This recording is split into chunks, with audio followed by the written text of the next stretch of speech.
यसको राजधानी जिल्ला दाङको घोराही सहरमा बसेर हामी सत्संग प्रभु परमात्माको निरंकारको निराकारको गुणगानमा हामी स्वच्छ मनले पवित्र मनले हामी गुणगान गर्दै आएर करिब करिब 2 घण्टा बित्नै लागेको छ। सर्वप्रथम दास निकै खुसी छ र हजुरहरूप्रति निकै आभारी छ जुन हजुरहरूले यो आफ्नो दर्शन लिने मलाई चाहिँ एउटा अवसर जुटाइदिनु भयो। दासको घर रूपन्देही जिल्लामा पर्छ। रूपन्देही जिल्लाको बुटवल देखि अझै पर भैरवा छ र भैरवादेखि अझै पर लुम्बिनी छ। लुम्बिनी र भैरवाको बीचमा एउटा हाटी बनगाई भन्ने ठाउँ छ र त्यहाँबाट फेरि करिब 25 किलोमिटर पर पुगेपछि नेपाल र भारतको सङ्गम छ र त्यही सङ्गममा नेपालमा मेरो घर हो, दासको घर हो। त्यहाँबाट बर्डर केवल 500 मिटर मात्रै टाढा छ र त्यति टाढाबाट आएर पनि यहाँ पहाड चढेर फेरि आउँदाखेरि आफ्नै समतल भूभागमा पुगेको जस्तो महसुस भयो र यताबाट चारै दिशामा हेर्दाखेरि अरू पहाड पनि देखिन्न, उही आफ्नै गाउँमा बसेको जस्तो महसुस भयो। र संयोगले दास चाहिँ यहाँ 16 गते आएको हो र हाम्रो तुलसीपुरको महात्मा दिलबहादुर केसीसँग जीसीसँग सम्पर्क हुँदाखेरि उहाँले भन्नुभएको थियो कि घोराहीमा एकजना सन्त हुनुहुन्छ, उहाँको नाम हो भरत डाङ्गी। वास्तवमा डाङ्गी भनेको पनि मैले यसरी मिनिङ बुझेँ, DANG अङ्ग्रेजीमा दाङ भन्दो रहेछ, चाहे त्यसको उच्चारण हामीले डाङ गरौँ अथवा दाङ गरौँ। दाङ जिल्लामा निवासी भएको कारणले उहाँको डाङ्गी हुनुभएछ जस्तो लाग्यो। त्यसरी उहाँसँग जब मेरो प्रथम भेट भयो, मलाई दासलाई निकै दिव्यानुभूतिको महसुस भयो र वास्तवमा एउटा म ठुलो सन्तसँग कर्मयोगी महात्मासँग भेट भएको छ मेरो र त्यो दासको लागि चाहिँ निकै एउटा सौभाग्यको अवसर पनि हो। र साथमा दासको बहिनी पनि थिइन् र तिनी पनि सेवादलमा लागेकी छिन्, लक्ष्मी। तिनी हामीसँगै आएका थियौँ र उनी त हिजो 17 गते परीक्षा दिएर फर्किन्। दासको एउटा परीक्षा लमहीमा थियो, त्यो चाहिँ अब निमावी तहको थियो। दास चाहिँ एउटा प्राइमरी तहको थाई शिक्षक हो र त्यो लमहीबाट परीक्षा दिएर फेरि हजुरहरूसँग हजुरकै सानिध्यमा बस्ने मौका पाइयो। फेरि 21 गते अब थाई शिक्षक भएको हुनाले त्यसको प्रमोसनको सिस्टम हुँदो रहेछ। प्रमोसन पनि त्यसको लागि पनि अब 21 गते यहीँ घोराहीमा एउटा परीक्षा छ पद्मोदय माध्यमिक विद्यालयमा। त्यो जसरी परमात्माले, ईश्वरले, भगवानले, गड अल्लाह ईश्वरले हामीलाई कदम कदममा स्टेपमा हामीहरूको परीक्षा लिन्छ। त्यही भएर दासलाई मास्टर बनाइसके पछाडि पनि सुख छैन, फेरि पनि परीक्षा दिँदै आउनु परेको छ। जिन्दगीको हरेक घडीमा परीक्षा हुन्छ, इक्जामिनेसन हुन्छ। त्यो इक्जामिनेसनमा हामी पास हुँदै जानुपर्छ। फेल भए पनि हामीले चिन्ता लिनु हुँदैन र अर्को पासको प्रतीक्षा हामी गर्दै जानुपर्छ।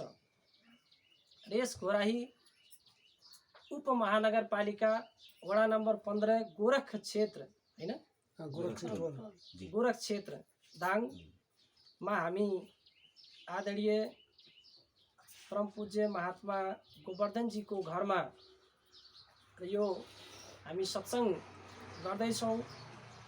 उहाँप्रति म दास चाहिँ निकै आभारी छ। त्यस्तै मैले केही नामहरू चिने जुन चाहिँ यो बिचमा मैले मौका पाएँ।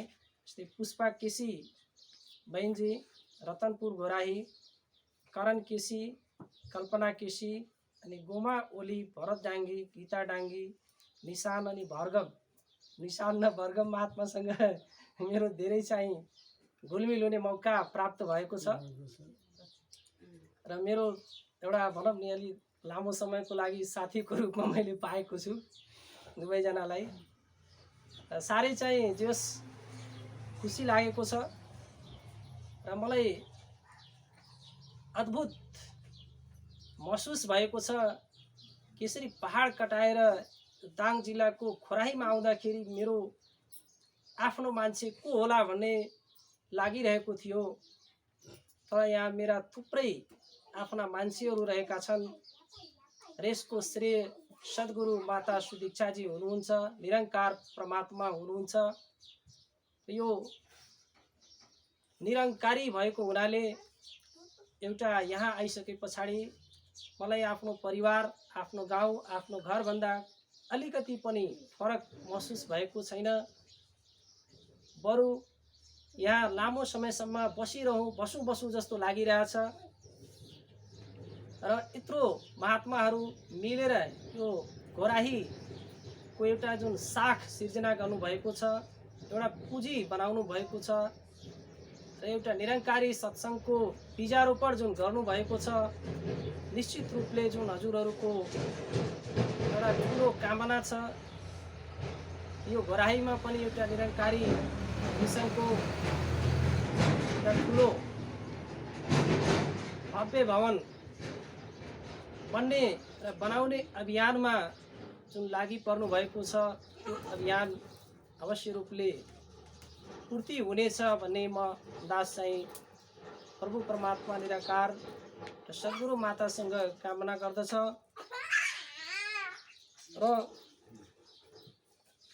यहाँ यो जुन एउटा बीजारोपण जुन गरिएको छ, जुन बिउ यहाँ छर्किएको छ, त्यो निश्चित रूपले एक दिन एउटा ठुलो बिरुवाको रूप लिनेछ र त्यो बिरुवा मात्रै होइन कि त्यो फलदार वृक्ष बन्नेछ र त्यसको फल आगामी सन्तानले, हाम्रा टोल छिमेकले, यस जिल्लाका बासिन्दाले र बाहिरका समेत बासिन्दाले र समस्त हाम्रो समाजले त्यस फलको लाभ प्राप्त गर्नेछ र निरङ्कारीहरू जहिले पनि केवल आफ्नो व्यक्तिगत कल्याणको लागि, आफ्नो व्यक्तिगत सुख समृद्धिको लागि, व्यक्तिगत स्वार्थको लागि निरङ्कारीहरू बाँच्दैनन्। हामी समस्त निरङ्कारीहरूको एक मात्र चाहना हुन्छ, सर्व कल्याण, सर्वे भवन्तु सुखिनः, सर्वे सन्तु निरामयः। हामीले वसुधैव कुटुम्बकमको भावना बोकेर कुनै जातपात, कुनै देश धर्म, कुनै समुदाय, कुनै धनी गरिब, कुनै सानो ठुलो भन्ने खालको कुनै प्रकारको हाम्रो आफ्नो मन मस्तिष्कमा र आफ्नो दिल दिमागमा त्यस्तो कुनै किसिमको नकारात्मक भावना नराखिकन हामी सबैको कल्याणको यात्रामा एउटा अभियानीको रूपमा, एउटा क्रान्तिकारीको रूपमा अगाडि बढिरहेका छौँ। यो कुरालाई ईश्वरले पनि निहालिरहेको छ, हाम्रो सद्गुरु माताले पनि महसुस गर्नुभएको छ र हाम्रो समाजले पनि देखिरहेको छ। यही कुराको सङ्केत पनि हजुरहरूले पालै पालो आफ्नो अमूल्य विचारको माध्यमबाट होस् वा कविताको माध्यमबाट होस् वा चाहिँ आफ्नो गीत गजल वा कव्वालीको माध्यमबाट होस् यहाँ प्रस्तुत गर्नुभएको छ। सुरुमै यो हाम्रो निशान्त महात्माजीको, बाल महात्माजीको एउटा जुन भजन थियो त्यसमा निकै एउटा मिठास थियो र एउटा सेन्टिमेन्ट थियो, एउटा भावना थियो र त्यो सुनेरै दासको मन हृदय चाहिँ पुष्पित भयो। र यहाँ वास्तवमा जुन रामायण र महाभारतका दिव्य पात्रहरू छन्, जुन हामीले पढ्ने गरेका छौँ, त्यो पात्रहरू लगभग धेरै पात्रहरू यहाँ देखियो। जस्तै उहाँ भरत महात्माजी पनि अब रामको भाइ हुनुहुन्थ्यो भरत त्यस्तै यहाँ चाहिँ जतिजनाको नाम छ राम सीता गीता लगायतका हामी महाभारत र रामायणका दिव्य पात्र नै छौँ यहाँ।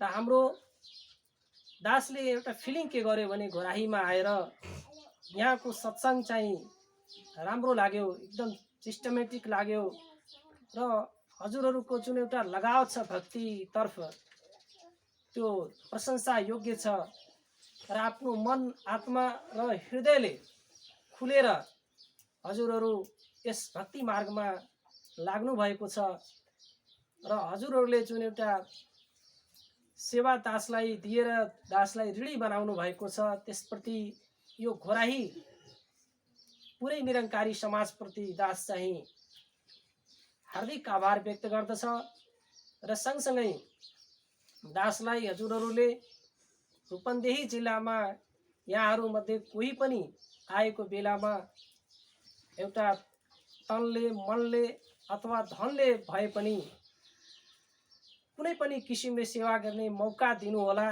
त्यसको लागि दासले हजुरहरूसँग अब प्रार्थना पनि गर्छ, सेवा लिने मात्रै मौका नदिनु होला, सेवा दिने मौका पनि दिनु होला।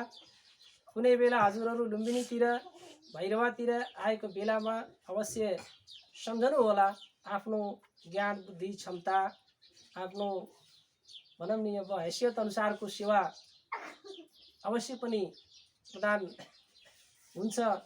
र संजोगले दासको घरमा पनि प्रत्येक महिनामा पहिलो शुक्रबारको दिनमा निरङ्कारीको सत्सङ्ग करिब सन् 2012 सालदेखि आजभन्दा 10 वर्ष अगाडिदेखि निरन्तर रूपमा लाग्दै आएको छ र दासको घरको सबै मान्छेहरू सबै परिवारका सदस्यहरू निरङ्कारी मिसनमा आबद्ध छन्। करिब करिब 18 वर्ष अगाडिदेखि दासको बुवाले दिल्लीबाट ज्ञान प्राप्त गरेर आइसके पछाडि आमालाई निरङ्कारी बनाउनु भयो र आमाले हामी सबै परिवारलाई निरङ्कारी बनाउनु भयो र निरङ्कारी बनिसके पछाडि जीवनमा जुन बदलाव आयो त्यो बदलाव निकै अनुभूति योग्य छ र अवर्णनीय छ, अकथनीय छ। वास्तवमा दासले जुन पहिला रामायण अथवा वेद गीता महाभारतका चाहे सिरियल हेर्ने कुरा होस् चाहे किताब अध्ययन गर्ने कुरा होस्, त्यो गर्दाखेरि पहिला पुरै कुरा राम्रोसँग बुझिँदैन्थ्यो।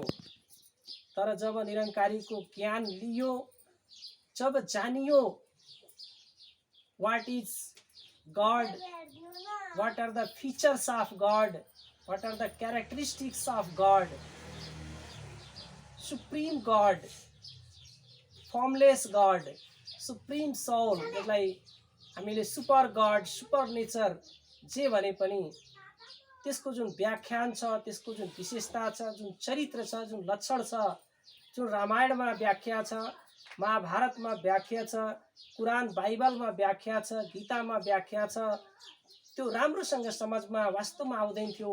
तर निरङ्कारीको ज्ञान लिइसके पछाडि जब अध्ययन गर्न थालियो वा देख्न थालियो, भरपूर चाहिँ समझमा आउन थाल्यो। अर्को निरङ्कारीमा लागेर हजुरहरूलाई राम्रै हामी लागेर निरङ्कारीमा भएका छौँ। निरङ्कारीमा हुने सन्त महात्माहरू कसैको कर चाप डर धम्की र अनावश्यक प्रलोभनको कारणले कोही पनि लाग्नु भएको छैन। कुनै पनि देशमा स्वच्छन्दतापूर्वक राम्रो लागेर एउटा वैज्ञानिकता देखेर तर्कसङ्गत देखेर हामी निरङ्कारी मिसनमा लागेका छौँ।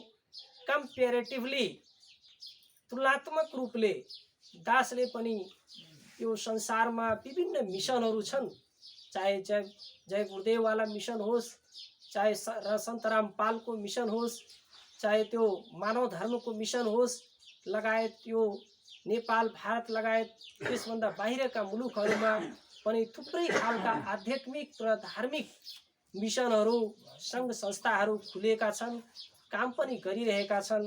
तर तुलनात्मक र विश्लेषणात्मक तरिकाले हेर्दाखेरि निरङ्कारी मिसन नै सर्वसुलभ लाग्यो र उचित लाग्यो, पूर्ण रूपमा वैज्ञानिक लाग्यो, तार्किक लाग्यो, युक्तिसङ्गत लाग्यो, उचित लाग्यो र यही नै स्थायित्व एउटा पर्मानेन्ट मिसन जस्तो लाग्यो।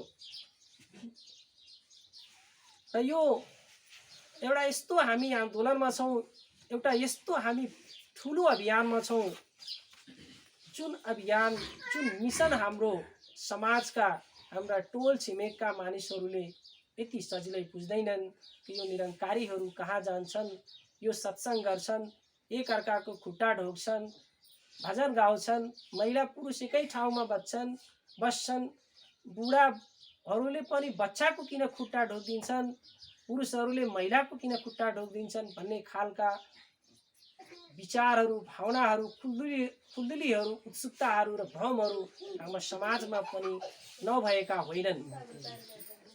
तर हामीले ज्ञान प्राप्त गर्नको लागि हामी टाढाबाट बसेर, टाढाबाट सुनेर, टाढाबाट आफै भ्रममा परेर गन्थन मन्थन गरेर हुँदैन। कुनै पनि सच्चा ज्ञान प्राप्त गर्नको लागि जसरी तिर्खाएको मान्छेलाई पानी खानु छ भने ऊ नल चलाउनु पर्छ र नल चलाउनको लागि ऊ झुक्नु पर्छ र आफ्नो अन्जुलीमा पानी खानको लागि पनि झुकेरै खानुपर्ने हुन्छ। वा समुद्रको किनारमा कुवाबाट पानी निकाल्दा पनि, इनारबाट पानी निकाल्दा पनि झुकेरै निकाल्नुपर्ने हुन्छ। अनि मात्रै तिर्खाएको मान्छेको प्यास, तिर्खा मेटिन सक्छ। सेम त्यस्तै प्रकारले ज्ञान, जुन हाम्रा दिल र दिमागमा भ्रान्तिहरू छन्, त्यो भ्रान्तिहरू मेटाउनको लागि हामी सद्गुरुको चरणमा आएर झुक्नुपर्ने हुन्छ र झुकिसके पछाडि हामीलाई सच्चा ज्ञानको र अच्छा ज्ञानको प्राप्ति हुन्छ र ब्रह्म ज्ञानको प्राप्ति भएपछि हाम्रा सम्पूर्ण भ्रान्तिहरू, सम्पूर्ण भ्रमहरू आपसे आप समाप्त हुन्छन् र नयाँ युगको सुरुवात हुन्छ, नयाँ जीवनको सुरुवात हुन्छ। वास्तवमा निरङ्कारी मिसनमा ब्रह्म ज्ञान प्राप्त गरिसकेपछि वा सत्सङ्गमा 2-4 चोटि जुडिसकेपछि मात्रै मनुष्यको भक्ति पुरा हुँदैन, बरु भक्तिको सुरुवात हुन्छ। त्यो भक्तिको सुरुवात हुन्छ, धेरै कुराहरू बुझ्नुपर्ने हुन्छ, आत्मानुभूति गर्नुपर्ने हुन्छ। सन्त निरङ्कारी मिसन आज नेपाल, भारतमा मात्रै होइन, विश्वको थुप्रै देशमा विस्तारित भइसकेको अवस्था छ। दासहरूको एरियामा निरङ्कारी सत्सङ्ग ठुलो सङ्ख्यामा हुन्छ, धेरै महात्माहरू झुक्नुहुन्छ। त्यो देखेर दासहरूलाई के लाग्थ्यो भने कल्पनामा आउँथ्यो कि हाम्रो पहाडतिर खै महात्माहरू छन् कि छैनन्, अनि भेटै घाट हुँदैन, होलान् कि नहोलान् भन्ने चाहिँ ठुलो खुर्दुली हुन्थ्यो। तर पत्ता लगाउँदै जाँदाखेरि यस्तो सौभाग्य भयो कि हाम्रो नेपालको प्रमुख नरबहादुर रावलज्यू समेत दासको घरसम्म पुग्नु भएको छ र यहीँको हाम्रो दिलबहादुर ऋषि महात्मा समेत चाहिँ उहाँ दासको घरमा पुगेर हामीले उहाँको माध्यमबाट सत्सङ्ग गराएका छौँ र थुप्रै पश्चिमतिर कैलाली, टिकापुर लगायतका थुप्रै महात्माहरूको टोली समेत दासको घरसम्म पुगेको छ र रूपन्देहीको मणिग्राम, बुटवलमा र दासको मर्चवार क्षेत्रमा चाहिँ सत्सङ्गहरू निरन्तर गतिले अगाडि बढेका छन् र यो क्रम चाहिँ बढी नै रहनेछ। एउटा उत्साह चाहिँ पैदा भएको छ र यसरी पहाडभित्र पनि यही नजिकै तुलसीपुर छ, हजुरहरूको आफ्नै क्षेत्र हो र तुलसीपुरमा भवन समेत बनिसकेको छ। यसरी निरङ्कारी मिसन द्रुत गतिले, तीव्र गतिले अगाडि बढिरहेको छ। यो निरङ्कारी मिसनमा लागेर हामीले केही गुमाउनु पर्दैन, केही पनि गुमाउनु पर्दैन, बरु हामीलाई प्राप्ति धेरै हुन्छ। यो वैज्ञानिक तरिकाले फिट छ, यसमा कसैले कुनै किसिमको कुरा काट्न सक्दैन। हुनसक्छ उसलाई जानकारीको अभाव छ, जानकारीको अभावको कारणले उसमा भ्रान्ति हुन सक्छन्। त्यो क्वेसनहरू आफूभन्दा विज्ञ र जानकार महात्माहरूसित उहाँहरूको अगाडि राखेर आफ्नो मनको शान्ति गर्नुपर्छ। तर यो निरङ्कारी मिसन र यो सन्त निरङ्कारीको अभियानलाई कोही पनि अङ्गुली उठाउने चाहिँ हैसियत राख्दैन। र यसमा लागेर अब दासको 21 गते परीक्षा छ। दास त वास्तवमा प्राइम टाइममा थियो। 3 रात चाहिँ त्यो प्रश्नहरू घोक्ने अनि प्र्याक्टिस गर्ने, झोलामा चाहिँ 4-5 वटा किताब बोकेर दास चाहिँ हिँडिरहेको छ। तर पनि यो प्राइम टाइमको बिचमा महात्माजीको आदेश आयो। यो घोराही निरङ्कारी समाजको एउटा कृपा भयो कि आजको सत्सङ्गमा जाउँ भन्ने कुरा भयो। र दासले हिम्मत गर्न सकेन कि म जान्न अथवा मलाई टाइम छैन भनेर दासले कल्पना पनि गर्न सकेन। किनभने यो प्रभुको आदेश हो, निराकारको आदेश हो। यसलाई कसरी टार्ने, बरु दासलाई गएर नै त्यहाँ मेरो दासको परीक्षा चाहिँ सफल होला भन्ने जस्तो महसुस भयो र आउने चाहिँ कोसिस गरेँ। र एउटा मात्रै ठुलो अभिलाषा थियो कि घोराहीको महापुरुषहरूसित, बहिनीजीहरूसित र बाबुहरूसित हाम्रो एउटा भेट मौका हुने, दर्शन प्राप्त होस्, एउटा अवसर प्राप्त होस्। र यो परम सौभाग्य जुन प्राप्त भएको छ, यो मेरो जीवनको एउटा अविस्मरणीय क्षण बनेको छ। र एउटा घोराहीसँग दासको र दासको जिल्लाको पनि एउटा अटुट सम्बन्ध स्थापित भएको छ। र अब आउँदाखेरि अहिले 17 गते 16 गते आउँदाखेरि एउटा मात्रै मैले परिवारलाई भेटाएको थिएँ, भरत डाङ्गीको परिवारलाई। र अहिले यतिसम्म आइसक्दाखेरि लगभग यहाँ 3 दर्जन जति हामी यहाँ छौँ। र एकबाट 36 जनाको सम्पर्कमा दास आएर एउटा 36 गुणा वृद्धि भएको छ। जुन दासको सम्बन्ध, यसको श्रेता, सम्पूर्ण श्रेता हाम्रो सद्गुरु माता सुदीक्षा जी महाराज हो। र यो निरङ्कारी मिसन हो। हजुरहरूले मलाई यदि म निरङ्कारी मिसनमा नलागेको भए यत्र चाहिँ यो घोराहीको समाजले दासलाई पत्याउनेवाला थिएन। यो होला कहीँको मान्छे, खै कस्तो छ कस्तो छैन। न हजुरको घरमा म बास पाउँथेँ, न घाँस पाउँथेँ, न एक गिलास पानी पाउँथेँ। तर यस्तो आश्चर्य भयो कि जुन कुरा होटलमा पैसा तिरेर पाइँदैन, त्योभन्दा बढी मैले कुरा उहाँ महात्माजीको घरमा पाएको छु, हजुरहरूको साथमा पाएको छु। योभन्दा ठुलो कुरो के चाहिन्छ मलाई जिन्दगीमा। उहाँ महात्माजीले एउटा कुरा चाहिँ भन्नुभएको थियो घरमा अस्ति, कि यो पहिलो प्रणमै छ हाम्रो निरङ्कारी मिसनको, कि तन मन धन प्रभु निरङ्कारको देन हो। तन मन धन प्रभु निरङ्कारको देन हो। यसलाई आफ्नो सम्झेर कहिल्यै अभिमान वा अहङ्कार नगर्नु, यसलाई प्रभुकै सम्झनु र प्रभुकै सम्झेर काम गर्नु भनेर भनेको छ। बाई इक्जाम्पल यो कोभिड-19 को एउटा विश्वव्यापी एउटा सङ्कट आयो, एउटा ठुलो समस्या उत्पन्न भयो।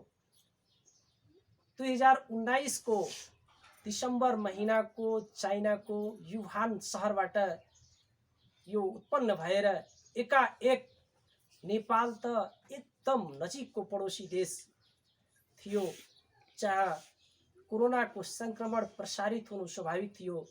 र 2020 मा यसको चरम उत्कर्ष रूप हामीले देख्यौँ। 21 पनि प्रभावित भयो र 2022 सम्म आइपुग्दाखेरि पनि मास्क नलगाइकन सुख छैन। र 2021 मा हामीले हेर्यौँ, 2020 मा हेर्यौँ, जो संसारका अर्बौंपतिहरू थिए, करोडपतिहरू थिए, फ्रान्स जस्ता विकसित देशका राष्ट्रपतिहरूको आँसु चाहिँ बग्यो, रोए, छटपटाए, लासै लास चाहिँ धरतीमा देखियो। पैसाले बचाउन सकेनन्। यदि पैसामा पावर हुन्थ्यो भने, डाक्टरमा पावर हुन्थ्यो भने मान्छेलाई मर्नबाट रोक्न सक्थे। के धनी के गरिब, यसकाले यो परमात्मा जसरी संसारको एउटा परमात्माले नै निर्माण गरेको सन छ नि, सूर्य, सूर्य भनेको संसारमा ऊर्जाको एउटा बहुत ठुलो रिसोर्स हो, धेरै ठुलो स्रोत हो। जसरी सूर्यले धनी गरिब सजीव र निर्जीव ढुङ्गालाई पनि त्यत्तिकै उसले ताप र प्रकाश दिन्छ, कुकुर बिरालोलाई पनि त्यत्तिकै ताप र प्रकाश दिन्छ। धनी र गरिबलाई पहाडमा र समथर भूभागमा र पुरै विश्वको मान्छेलाई एक समान त्यसले ताप र प्रकाश र आफ्नो ऊर्जा प्रयोग गर्न दिन्छ। कसैलाई उसले सूर्यले भन्दैन तिमीले मेरो यो ऊर्जा प्रयोग नगर। सेम त्यस्तै तरिकाले परमात्माले पनि एक नाश एक समान सबैमाथि आफ्नो कृपा राख्छ। रह्यो कुरो हामीलाई फिलिङ हुन सक्छ हामी किन धनी छौँ, हामी किन गरिब छौँ, किन हामी सानो छौँ, किन ठुलो छौँ, यो सबै फिलिङको कुरा मात्रै हो। जति पनि हाम्रा कन्सेप्ट्सहरू छन् त्यो स्टेटस अफ माइन्ड मात्रै हुन्, त्यो मनको स्थिति मात्रै हो। त्यही कुरालाई राम्रो भन्नेहरू पनि छन्, सेम त्यही कुरालाई नराम्रो भन्नेहरू पनि छन्। एउटा सानो कथामा एकचोटि आउँछ कि एउटा मूर्तिकारले एउटा खूबसूरत युवतीको दुईवटा तिनले मूर्ति बनाए र उनलाई यो जान्नु थियो कि मैले बनाएको मूर्तिमा कुन अङ्गमा मैले कमी बनाएको छु, कुन अङ्ग कुरूप छ अथवा यो मूर्तिको कुन अङ्ग नराम्रो लाग्छ भनेर उनलाई जान्नु थियो। र कुन अङ्ग अथवा मूर्तिमा युवतीको मूर्तिमा कुन अङ्ग राम्रो लाग्छ भनेर जान्नु थियो मूर्तिकारलाई। मूर्तिकारले के गरेका रहेछन् भने मूल चोकमा त्यो मूर्तिलाई लगेर उनले खडा गरिदिए र आफू लुकेर कुनै पनि यात्रीले नदेख्ने गरी उनी अर्कै ठाउँमा लुकेर बसे र त्यहाँ एउटा सूचना तलपट्टि राखिदिए कि यो मूर्तिको जुन अङ्ग हजुरलाई मन पर्दैन त्यसमा यो मार्करले चिनो लगाउनु होला। अनि बिहानबाट मान्छेहरू आउने क्रम सुरु भयो। हेर्छन् मूर्तिको, हेर्दा हेर्दै भन्छन् यसको आँखा अलि राम्रो भएन, आँखामा चिनो लगाइदिन्छन्। अर्को मान्छे आउँछ भन्छ यसको अरू त सब ठिक छ तर यसको नाक अलि मिलेन, नाकमा चिनो लगाइदिन्छन्। यस्तै क्रमले साँझसम्म त्यो मूर्तिको कुनै पनि अङ्ग थिएन जसमा चिनो नलागेको होस्। अनि त्यो मूर्तिकारले त्यो मूर्तिलाई उठाएर साँझ आफ्नो कोठामा लिएर राखे। त्यसपछि अर्को जुन मूर्ति उनले बनाएका थिए फेरि त्यो मूर्ति लगेर भोलिपल्ट त्यही चौराहामा चोकमा राखिदिए र त्यहाँ फेरि सूचना उनले चेन्ज गरिदिए। उनले सूचनामा के लेखिदिए भने यो युवतीको मूर्तिमा तपाईँलाई जुन अङ्ग मन पर्छ त्यसमा यो मार्करले चिनो लगाइदिनु होला। अनि एकजना मान्छे आउँछन्, हेर्छ वाह यसको आँखा त कति खुबसुरत छ, चम्किलो छ भनेर आँखामा चिनो लगाइदिए। कोही आउँछन् ओहो कान त कति राम्रो छ, कानमा चिनो लगाइदिन्छन्। कोही अर्को आउँछन् भन्छन् यिनको खुट्टाको डिजाइन त खुट्टा त कति राम्रो छ, औँलाहरू मिलेको, ठ्याक्क नङहरू मिलेको, खुट्टा एकदम राम्रो छ, खुट्टामा चिनो लगाइदिए। यस्तै क्रमले साँझसम्म त्यो मूर्तिमा सबै अङ्ग राम्रो हो भन्ने खालको सन्देशयुक्त चिन्हहरू लागे। दुईटै मूर्तिलाई मूर्तिकारले एक ठाउँमा राखेर तुलना गरे। मूर्ति त्यही, बनाउने मान्छेमा त्यही, ठाउँ त्यही, मान्छे पनि लगभग लगभग आउने जाने ओहोर दोहोर गर्ने त्यही। यही समाजमा आखिरमा किन एउटा अङ्ग खराब छ एउटा अङ्ग राम्रो छ, त्यही अङ्ग खराब छ त्यही अङ्ग फेरि राम्रो छ, त्यही युवतीको मूर्ति राम्रै छ पुरै नराम्रो छ, पुरै नराम्रो छ, के हो यो भनेपछि यो कथाको निष्कर्ष यही हो कि यो संसार हो। यो भौतिक संसारमा हामी जुन वातावरणमा, जुन समाजमा, जुन संस्कारमा, जुन शिक्षा दीक्षा प्राप्त गरेर जसरी हामी हुर्केका छौँ, जसरी हाम्रो पालन पोषण भएको छ, जसरी हाम्रा चाहिँ बुवा आमाको संस्कार छ, सेम त्यस्तै तरिकाको हाम्रो दृष्टिकोणको पनि निर्माण हुने गर्छ।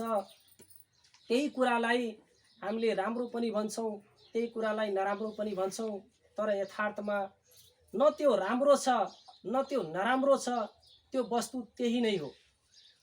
अब हामीलाई दक्षिण अफ्रिकाको मोटो मोटो ओठ भएको कालो कालो फेस भएको यदि जसलाई हामीले हप्सी भन्छौँ उनीहरूसँग हामीले आफ्ना छोराछोरीको विवाहको प्रस्ताव गऱ्यौँ भने सायद यताका हाम्रा युवाहरूले विवाह गर्न मन पराउँदैनन् होला, कारण कि राम्रो लाग्दैन त्यो।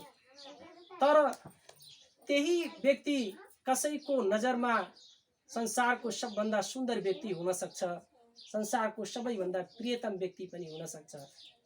आफ्नो ठाउँ अनुसार, परिवेश अनुसार, समाज अनुसारको दृष्टिकोण हो। त्यस्तै हामी प्रति पनि नराम्रो सोच्नेहरू पनि होलान्, द्याट डजन्ट म्याटर। त्यो हाम्रो लागि महत्त्वपूर्ण कुरा होइन। हामी के हाम्रो बारेमा अरूले के सोच्दैछन् द्याट इज नट इम्पोर्टेन्ट। हामी के गर्दैछौँ त्यो महत्त्वपूर्ण छ। हामी कर्म पथमा, धर्म पथमा निरन्तर हामी हिँडिराख्नुपर्छ। गुरुको आदेश यही हो, यही नै भक्तिको मार्ग हो। भक्तिको मार्गबाट कहिले पनि विचलित हुनु हुँदैन। जैसा भी हो परिस्थिति, पर एक सा हो मनस्थिति। परिस्थिति जस्तो भए पनि हाम्रो मनको जुन स्थिति छ, हाम्रो जुन दृष्टिकोण छ, त्यो कहिले पनि बिगार्नु हुँदैन, कहिले पनि गडबड पार्नु हुँदैन। कविले पनि भनेका छन्, सुख ऐश्वर्य पाए न गमको गमक्क, विपद पर्न आए न हुँ थक्क थक्क। त यो कहिले सुख आउँछ, कहिले दुःख आउँछ। सुख र दुःखको सङ्गम रूपी यो जिन्दगीमा, यो जीवनमा हामीले पल पल सङ्घर्ष, पल पल हामी समस्या झेल्नु पर्ने हुन्छ। र त्यो समस्या झेल्दा झेल्दै, सङ्घर्ष गर्दा गर्दै हामीले भक्ति मार्गलाई छोड्नु हुँदैन। हरेक सिचुएसनमा, हरेक परिस्थितिमा भक्ति मार्गमा नै हिँड्नुपर्छ। र यो जुन हाम्रो निरङ्कारी जुन परिवार छ, यो परिवारको सम्बन्ध चाहिँ मिठो होस् र अझै विस्तारित होस्। र फेरि फेरि चाहिँ दासलाई आउने मौका चाहिँ प्राप्त होस् र प्राप्त होला पनि। किनभने अब हजुरहरूको यति धेरै चाहिँ हजुरहरूमा भनौँ न एउटा पावर थियो। हजुरले राजधानी पनि यतै सार्नु भएको छ। त्यही भएर हामी पूर्वतिरको मान्छे भए पनि अब बाध्य भएर पनि यता आउनुपर्ने होला। अब राजधानीसँगै हजुरहरूको एउटा यो क्षेत्रको एउटा ठुलो एउटा विकासको फड्को पनि मार्नेवाला छ। त्यहाँ ठुला ठुला चाहिँ विकास पनि हुनेछन् र यो ठाउँ निकै अझै रमणीय हुन्छ र मलाई लाग्छ नेपालकै एउटा सुन्दर एउटा महानगरको रूपमा यो रूपान्तरण हुनेछ, चाँडै नै हुनेछ। र त्यसमा हाम्रो निरङ्कारी भवन पनि बन्ने नै छ। त्यसमा अलिकति ढिलाइ होला अथवा चाहिँ ढिलो चाँडो होला, तर चाहिँ त्यो हजुरहरूको जुन अभियान थालिसक्नु भएको छ त्यो अभियान पक्कै पनि पुरा हुन्छ।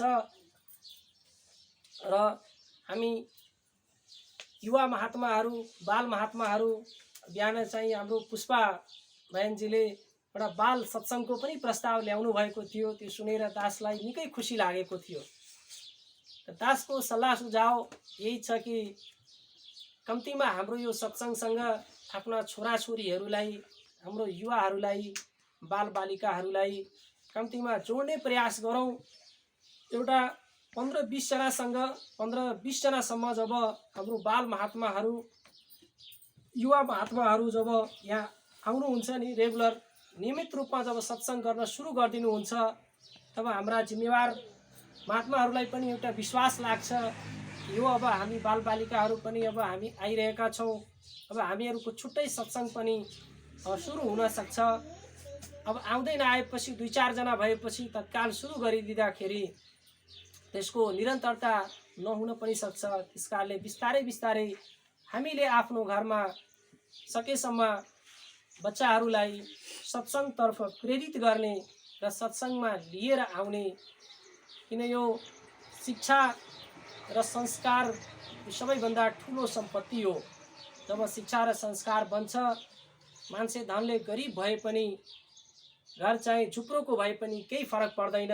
तर शिक्षा र संस्कार यदि चाहिँ बन्यो भने उसको भावी जुन पिँढी छ, भावी जुन उसको वंश छ, त्यो सधैँको लागि एउटा उज्जवल नक्षत्रमय हुन्छ र त्यसले समाजमा एउटा दर्पण, एउटा समाजमा एउटा प्रकाश, समाजमा एउटा दियो रोशनी जस्तै त्यो निरन्तर चाहिँ दिव्यमान हुन्छ, प्रकाशित हुन्छ र प्रेरणाको एउटा स्रोत हुन्छ। र त्यही भएर हाम्रो यसमा लाग्नुपर्छ र हामीले लगाउनुपर्छ, प्रेरित गर्नुपर्छ। र हाम्रो दुईजना राइट ब्रदर्सहरू आउनु भएको छ, यो के भन्छन् ओली ब्रदर्सहरू दुवैजना, उहाँहरू बिहानै चाहिँ आउनुभयो, सँगै खाना खाइयो, सँगै दासलाई लिएर आउनुभयो र उहाँले बाटैमा छोडेर गइदिनु भयो मलाई। अनि उहाँले त भन्नुभयो यहाँ चाहिँ यही सत्सङ्ग हो, तर दासलाई लाग्यो कि मलाई दासलाई त कोही पनि चिन्नुहुन्न होला, वहीँ को मान्छे आयो भनेर भन्नु होला। तर अलरेडी चाहिँ हाम्रो गीता महात्माजी आइपुग्नु भएको थियो, दासलाई चिन्ने र चिनाउनु भयो, धेरै खुसी लाग्यो। र दासले एउटा कुरा फ्याक्चुअल चिज के भन्न चाहन्छ भने, if you are connected to Nirankari Mission then you will be a powerful person and delighted person in the world.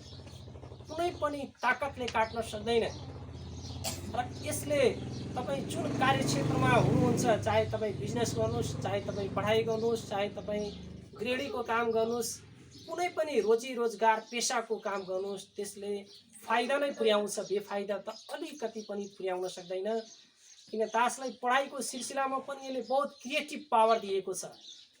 जुन लेखाइ छ हामीहरूको दासको, जुन परीक्षामै गएर जुन लेख्ने हो, त्यो जुन चिन्तन प्रणाली छ, कल्पना प्रणाली छ, यो निरङ्कारले र निरङ्कारी मिसनमा आइसके पछाडि यसले थिङ्किङ सिस्टमलाई बहुत धेरै ब्रोडेन पारिदिएको छ। जुन कुरो हामीले रटेर 4वटा बुँदा यदि त्यसमा लेख्छौँ भने यो निरङ्कारी मिसनमा लागेपछि 2टा बुँदा आफै आउँदो रहेछ। यो दासले रियलाइज गरेको कुरा हो। र यस्तो आध्यात्मिक क्षेत्रमा लागेको मानिसहरूसँग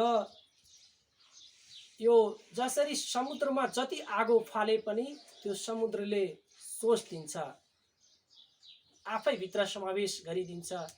त्यस्तै यो निरङ्कारी मिसनमा लागेका व्यक्तिहरूमा यति क्षमता हुन्छ, यति ऊर्जा हुन्छ कि त्यसको अगाडि संसारको कुनै पनि व्यक्तिले जस्तो सुकै जहर फाले पनि, जस्तो सुकै अप्रिय शब्द फाले पनि, जस्तो सुकै नकारात्मक ऊर्जा प्रवाह गरे पनि हामी भित्रको सकारात्मक ऊर्जाले त्यसलाई खाइदिन्छ र उसलाई पोजिटिभ तरिकाले कन्भर्सन गर्ने क्षमता पनि हामी भित्र छ।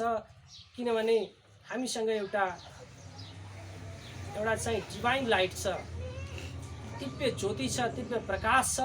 र त्यो जुन दिव्य ज्योति, दिव्य प्रकाश हो, त्यो भनेको निरङ्कारीको ज्ञान हो, ब्रह्म ज्ञान हो। र त्यो ब्रह्म ज्ञानको जुन रूपी जुन हामीसँग टार्च छ, त्यो टार्चको प्रयोग गरेर हामी अँध्यारोमा, उकालोमा, ओह्रालोमा, जुनसुकै ठाउँमा, जुनसुकै परिस्थितिमा त्यो टार्च बालेर हामी सही ठाउँमा आफ्नो खुट्टा राख्न सक्छौँ।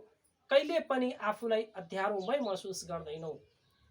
कहिलेकाहीँ निराशा आउँछ, जसरी सूर्य डुबेपछि रात अँध्यारो हुन्छ, सुनसान हुन्छ, दुःखदायी हुन्छ, दिक्क लाग्दो हुन्छ। तर यो त ध्रुव सत्य छ कि सूर्य डुब्नु नै सूर्यको उदय हुन्छ, उदयको प्रतीक हो। अँध्यारो हुनु भनेकै उज्यालोको प्रतीक हो, रात हुनु भनेकै बिहान हुनु हो।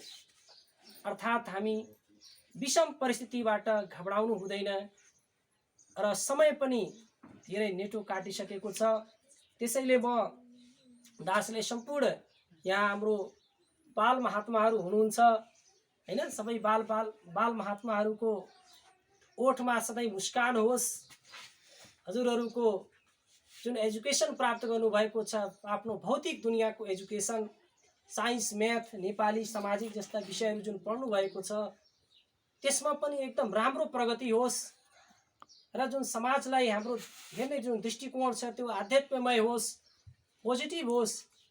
र हाम्रो युवा महात्माहरू हुनुहुन्छ, उहाँहरूको पनि एउटा उत्थान होस्, जुन एउटा पोजिटिभ सोच लिएर आफ्नो लक्ष्यमा लागि पर्नु भएको छ, त्यसमा अझै चाहिँ तेजी आओस्, अझै रफ्तार आओस् र हाम्रो सम्पूर्ण भाइ बहिनीहरू, हाम्रो बहिनीजीहरू र हाम्रो महापुरुषहरू र हाम्रो बुवा समान जुन महापुरुषहरू हुनुहुन्छ सम्पूर्णको जीवनमा खुशहाली आओस्, अमन चैन आओस्, घर परिवारमा शान्ति होस्। त्यसको दासले आफ्नो हृदयले आत्माले शुभकामना दिन चाहन्छ र हजुरहरूप्रति जति कृतज्ञता व्यक्त गरे पनि त्यो कमै रहनेछ र यो परम अवसर प्राप्तिको लागि दास चाहिँ निकै धन्य छ र हजुरहरूको एउटा सधैँ सुखमय जीवन बितोस्, आध्यात्ममय जीवन बितोस्।